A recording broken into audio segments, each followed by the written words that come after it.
What is going on, guys? It's Bucky and welcome to your ninth C++ tutorial. And in this tutorial I'm going to be talking more about functions.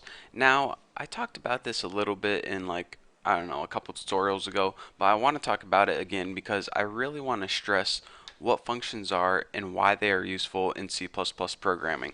So if you remember, a function is basically a computer program is made up of a bunch of functions. Right now we have one function right here, and basically the job of a function is to do something. So inside a function we can give our program a bunch of separate instructions, all followed by a semicolon. So our main function that we already learned is the starting point for every computer program. Every program starts with the function main. So this is one function right here, but let's go ahead and create another function. And in order to do that, go ahead and separate from your main. So before we were coding everything inside the main function, but now we want to create another function. So go outside main right here. Now the first thing that we need is a return type, and this is whenever people build functions, they usually make a calculation and give you back something. For example, if we had a function to calculate the speed of my car, it would give me back a number. If we had a function to calculate my weight, it would give me back a number. Well, sometimes functions make calculations, and sometimes when they don't make calculations, just as like printing something out on the screen, it doesn't really need to calculate anything. So sometimes functions are going to return a number to you. In that case, you would use int. And sometimes they just do stuff like print something out on the screen and don't return any answer to you. Whenever a function doesn't return anything to you, just go ahead and put void. And this means, function, just go ahead and do your thing, and I don't want anything in return. So the very first thing you write is the return type of the function. So this one, you see it returned a number, but this one is just going to print something out on the screen, so it's going to return void. So after this, you go ahead and you name your function. This one is named main, and you can actually name it anything you want. This function is just going to print something out on screen, like I said, so I'm just going to name it print something. Pretty dumb, I know, but hey, it's my function. I can do what I want. So after this, you see that I added two little curly braces, and those are actually called parameters. Whenever your function needs additional information, you add parameters, but we're going to be covering this in the next tutorial. For now, just remember to add them and add nothing in between them. Trust me, I'm going to be covering this in the next tutorial, and I'm going to make it real easy to understand. But after these parentheses, go ahead and add two curly brackets.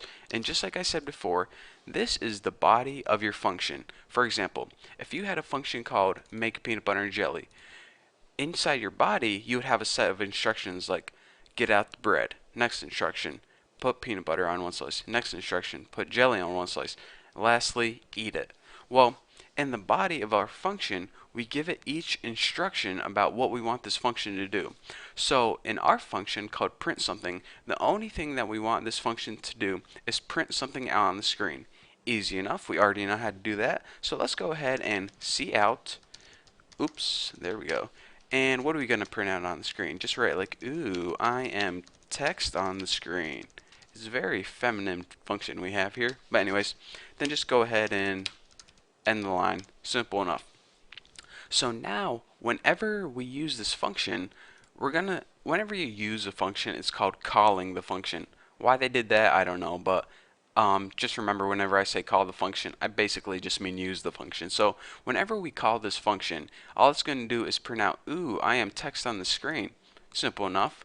So let's go ahead and remember, since our computer program starts with main, we need to tell it in main that this is the function that we want to use. So in order to use or call a function, all you do is this. Just go ahead and write print something, empty parameters, and a semicolon. So again, anytime you want to use a function, just go ahead and type the name of the function, empty parameters, and a semicolon. But check this out. Whenever we try and build and run this, we're gonna get an error. This is what this little red rectangle means. You can't read my error message because it's down here, but it says printing something was not declared in the scope. And you're saying, alright, what did we do wrong? Because Bucky told me that this function is built perfectly, which it is, but whenever it tried to call it or use it right here, it didn't understand what was going on. So why is our compiler kind of confused? Well, the reason is this. Computer programs work from the top down. It starts at the very top line and it runs downward until it gets to the very end and then it quits. So whenever our computer program was running, it said this: alright, include this file, done. Use this, done. Okay, now start with main. Print something. What the heck? I never seen that before. Is this a function, or are we trying to make a variable, or what the heck are we doing? I don't know what this means. Well, that's because whenever we created our function, we created it after we used it. We need to tell C++ before we use our function that it is actually a function. So we have a couple ways of doing this. Probably the easiest way is just to do this. Go ahead and cut it, and then above your main, go ahead and paste it. And now C++ is going to think like this. Alright, I'm going to include this, simple enough. I'm going to use this, easy enough. And oh, you made a function called print something now. Okay, I'll remember that. So now whenever I call my main and I come across this thing called print something, I know that it's a function that you created. So that's why whenever I build and run it now, it's going to run perfectly without any errors. So that is basically how a computer program works. First, you need to tell it that you are actually creating a function before you can use that function. So if you just try and use it, it's not going to know what it is if you didn't create it first. So we're saying, alright, I'll just remember to create all my functions before I use them. Okay, you can do that, but let me give you an alternative method of doing this. If for some reason you like your main at the top and you like to create your functions after, well, we already know that whenever you try to run this, we're going to get an error. But there is one thing that you can do, and this is called function prototyping. And all this is this. Trust me, it's the easiest thing ever. Go ahead and select your return type, your function name, and the parentheses, and go ahead and copy that. Now, above your main and under your using, go ahead and paste this. This is called the function prototype, and it's pretty much a copy of your function's header. And it basically is saying this. Alright, whenever you run this program now, go ahead and include this, and then we're going to, this is called prototyping a function. This is pretty much telling our C++ program this. Alright, later on, you're going to come across something called print something. Now, whenever you come across it, we don't want you to freak out like you have before, sending us a whole bunch of error messages. What we're telling you right now is we created a function called print something, but you have to go find it. And C++ is going to say, oh, alright, now whenever I try to run my main and I come across this function, instead of giving you an error message, I'm going to know that this is a function that you have somewhere in your program.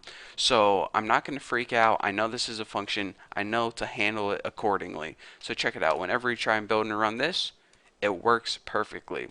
So that is why you need to do one of two things before you use your function in main. One, you can prototype it, or two, you can just go ahead and make your function before main. Either way, whenever you run this function in main, it needs to know beforehand some way that this is a function. So those are your two different ways of doing that. And again, in order to create a function, go ahead and type the return type, the function name, and the parameters. And again, I'm going to be talking about these parameters in the next tutorial. So as long as you understand this and the basis of how to create a function and how to use them in main, you're ready to move on to the next tutorial. So thank you guys for watching. Don't forget to subscribe, and I'll see you guys in the next tutorial.